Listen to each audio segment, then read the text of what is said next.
Not going to stop the Iron Man roll. Here is Ultimate Iron Man from the mini comics wave of Marvel Legends. I opened up the Miles Morales and Rom Space Knight. I almost have collected this entire wave. Well, I guess I've collected half of the wave. But I think that's all of this wave that I'm going to get, because this is just a really cool look for an Iron Man armor, and if you haven't noticed, I've been on an Iron Man armor tear lately, so let's tear in to this figure. First thing out of the package is the Ultimate Iron Man 1 comic book. On the back, it has the Marvel Legends logo. This is a fun little pack-in. A lot of people don't necessarily like this. I kind of like it. It's just a cute little thing. Would I have preferred to have some blast effects? Yes, but we'll talk about that later. Now, the next thing that we have are two sets of hands. One are a C-grip set of hands, and one are the repulsor hands that do hinge up and down. Some of them don't, some of them do. I think this is the new default. This is a really good look for Iron Man hands. This should really be the default for all Iron Man armor at this point. And next, we have our Ultimate Iron Man. This isn't a look that I'm familiar with when it comes to Iron Man. I'm used to the more MCU version, or I guess traditional comic book versions, but I am curious to see how well he poses up. And so far, we have some elbow articulation. I'm not getting the double joints on that one side because it's a little stiff, but we do have it here. Let's kick this up. Ooh, that's a stiff joint as well. There we go. Wow, that is a really good look for the knees, really good look for the elbows when they are loosened up. The feet are also constructed a little bit differently. It's not a traditional boot, it's more of a robot foot that does have the pivot around, and it can go forward and back. A lot more forward than it can go back. A lot of that has to do with what I'm guessing are just some boosters or repulsors on the heel. We are a little limited in terms of how much he can do the splits because of the way that the armor sits right above his thigh. It kind of cuts into his armor around his waist. When we are talking about the waist, we have, it looks like a double ball joint figure, which is something rather unique because traditionally when we see these figures, they have the T-cut in the abs to allow you to do some crunches. We aren't getting that here.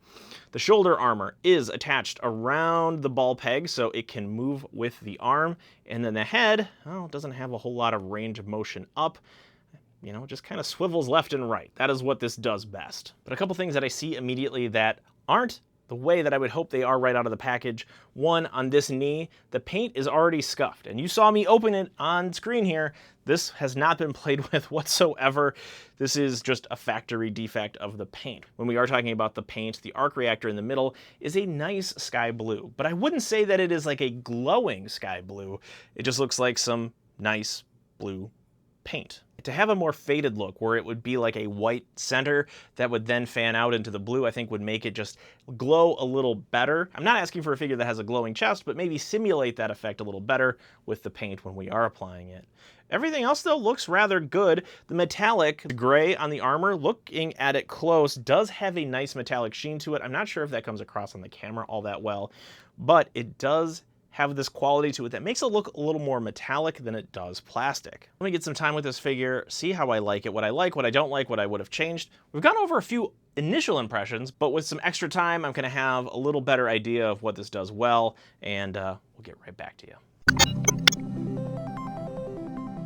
All right, there we go. Here are my complete thoughts on Ultimate Iron Man 1. This is a cool looking suit of armor. It's unlike any of the more nanotechnology stuff and style that we've seen recently due to the popularity of the MCU movies. It feels a lot more rugged. It feels a lot more military than your traditional Iron Man armor. I'm guessing that has something to do with the Ultimate Iron Man comic that I'm just not familiar with. So if you know something about it and why this looks a little more, I guess, industrial than other more sci-fi suits of Iron Man's, let me know in the comment section.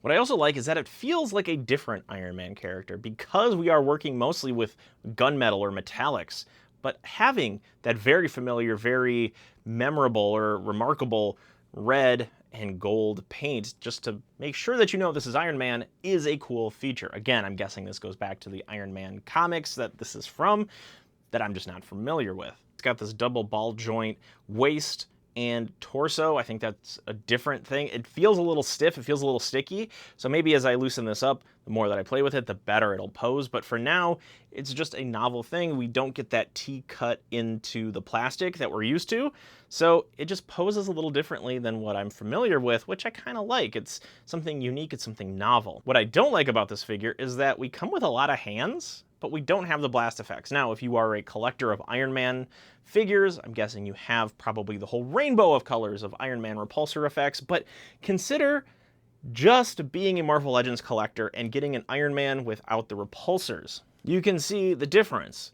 We don't have that laser effect coming out of his hand, and not only that, this is something I really don't like about the figure, is that the repulsor hands, even though they are on the hinge, you cannot work with them because of this extra added laser gun on his gauntlet. It's cool in theory because it adds some really interesting details to his arm armor, but it kind of stops the Iron Man from having its traditional repulsor effect, which at this point is a tradition in Marvel Legends. I mean, the move I would have done is just not have these repulsor hands so that it wouldn't even have been a thought in my brain that it's missing those. Now, a couple things I would have changed. I would have just shaved a little bit of this thigh armor off a little bit. It looks very cool in a RoboCop sense, but in terms of posability sense, causes some issues. So just shaving that down a little bit, it might not have been the most comic book accurate decision to make, to go with my suggestion, but it would have given some more range to the legs. The thing I would have changed is just change the angle of the back of the helmet a little bit. It is on the ball joint with the hinge, so he should be able to look up a considerable degree, but it is stopped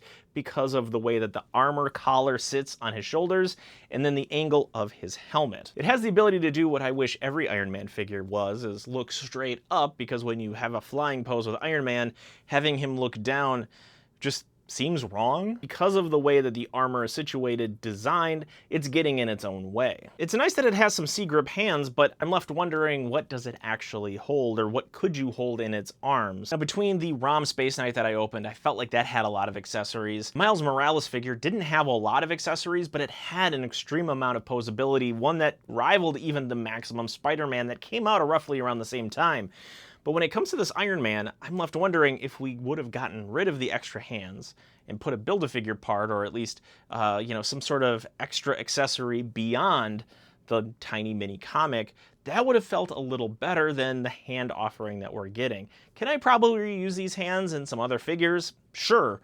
But when it comes to maximizing the value out of this figure, that's what I would have liked to have seen, maybe just a different set of accessories that weren't the hands. What is my ultimate take on this Ultimate Iron Man? Well, I like the very industrial, rugged, military look of him. It's very different than what I've seen lately from different Marvel Legends Iron Mans, and it gives it this very RoboCop look to him. It's cool.